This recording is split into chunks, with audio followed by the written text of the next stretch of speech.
एक बहुत ही सफल और धनी व्यापारी का एक पुत्र था जो बेहद आलसी और मनमौजी था। व्यापारी अपने पुत्र की इस आदत से बहुत ज्यादा परेशान था। वह जानता था कि उसके पुत्र की इस आलसी प्रवृत्ति को जल्द से जल्द दूर न किया गया तो उसका पुत्र भविष्य में खतरे में पड़ सकता है। सिर्फ आलस से ही नहीं बल्कि उसका पुत्र बहुत फिजूल खर्च भी करता था और कभी किसी काम में मदद भी नहीं करता था। व्यापारी ने अपने पुत्र को सबक सिखाने का फैसला किया। एक दिन उसने अपने पुत्र को बुलाया और कहा, आज से तुम्हें रात को तभी खाना मिलेगा जब तुम पूरे दिन में कुछ मेहनत मजदूरी करके पैसे कमा कर लाओगे। पहले तो पुत्र को अपने पिता की इस बात पर विश्वास ही नहीं हुआ, पर जब उसने अपने पिता के गंभीर चेहरे को देखा तो वह समझ गया कि वह मजाक नहीं कर रहे थे। वह लड़का अपनी माँ के पास गया और सब कुछ बताकर उनसे मदद मांगी। उसकी माँ ने उसे एक सोने का सिक्का दिया और कहा कि यह जाकर अपने पिता को दे देना।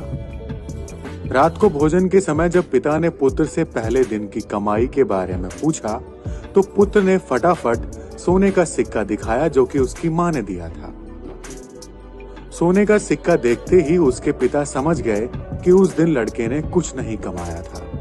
पिता ने कहा, जाओ और इसे घर के पास जो कुआं है उसमें इस सोने के सिक्के को फेंक दो। बिना किसी हिचकिचाहट के लड़के ने सोने के सिक्के को कुएं में फेंक दिया। उसके पिता को पता चल गया था कि वो सिक्का उसकी पत्नी ने दिया था, तो अगली सुबह पिता ने अपनी पत्नी को उसके माता पिता के घर भेज दिया। जब सुबह बेटा जागा तो उसे पता चला कि आज उसकी माँ उसे पैसे देने के लिए नहीं है, इसलिए वह अपने दादा के पास गया और सारी बात बताई। उसके दादा को उस पर दया आ गई और उन्होंने भी एक सोने का सिक्का उसे दे दिया। उस रात जब उसके पिता ने उससे कमाई के बारे में पूछा तो उसने फिर से सोने का सिक्का दिखाया जो कि उसके दादाजी ने उसे दिया था। उसके पिता ने उसे उस सोने के सिक्के को फिर से कुएं में फेंकने के लिए कहा। जब लड़के ने बिना किसी हिचकिचाहट के उस सोने के सिक्के को भी कुएं में फेंक दिया और खाने की मेज पर लौट आया तो उसके पिताजी को यह देखकर बहुत निराशा हुई। बाद में पिता ने दादाजी को अपनी योजना के बारे में बताया तो वह समझ गए और लड़के को पैसा न देने का वादा किया। जब लड़के को किसी से भी पैसे नहीं मिले तो वह मजबूर होकर काम की तलाश में निकल पड़ा। वह एक दुकानदार से मिला।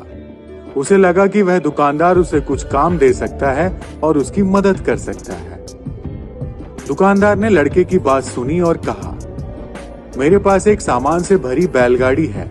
अगर तुम इसे मेरे घर तक पहुंचा दोगे तो मैं तुम्हें एक चांदी का सिक्का दे सकता हूँ। लड़का राजी हो गया और काम पर लग गया। जब तक उसने बैलगाड़ी उसके घर पहुंचाई तब तक वह बहुत थक चुका था और पसीने से तरबतर हो चुका था, लेकिन उसे स्वयं एक चांदी के सिक्के को कमाकर बहुत खुशी महसूस हो रही थी। अपने पिता को यह दिखाने के लिए वह तुरंत घर की ओर भागा और बड़े गर्व के साथ उसने वह चांदी का सिक्का अपने पिता को दिखाया। लेकिन उसके पिता ने उसे फिर से सिक्के को कुएं में फेंकने के लिए कहा, परंतु इस बार लड़के ने लगभग रोते हुए सिक्के को फेंकने से मना कर दिया और बोला, पिताजी, मेरा पूरा शरीर बुरी तरह से दर्द कर रहा है और आप मुझे सिक्का कुएं में फेंकने के लिए कह रहे हैं। पिताजी ने मुस्कुराते हुए कहा, जब आपकी मेहनत का फल बर्बाद होता है तो बहुत बुरा लगता है ना? यह चांदी का सिक्का तुम्हारी मेहनत और पसीने की कमाई है, इसलिए तुम्हें इसे फेंकने में दर्द महसूस हो रहा है।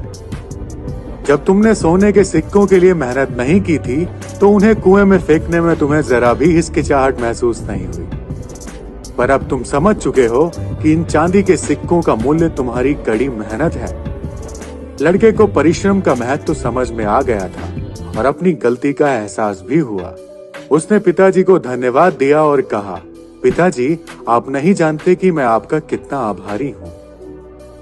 दोस्तों, हम भी अपने जीवन में कई बार दूसरों पर आस लगाए बैठे रहते हैं। हमें लगता है कि कोई और हमारे लिए कार्य कर देगा, लेकिन हम ये महसूस नहीं करते कि असल में वो सब करना तो हमारी जिम्मेवारी है।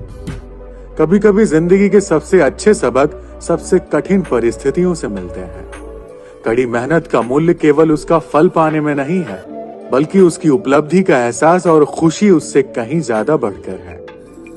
दोस्तों, हमें यह भी सीखना चाहिए कि कभी भी जो चीज हमारे पास पहले से मौजूद है उसको कभी व्यर्थ नहीं करना चाहिए।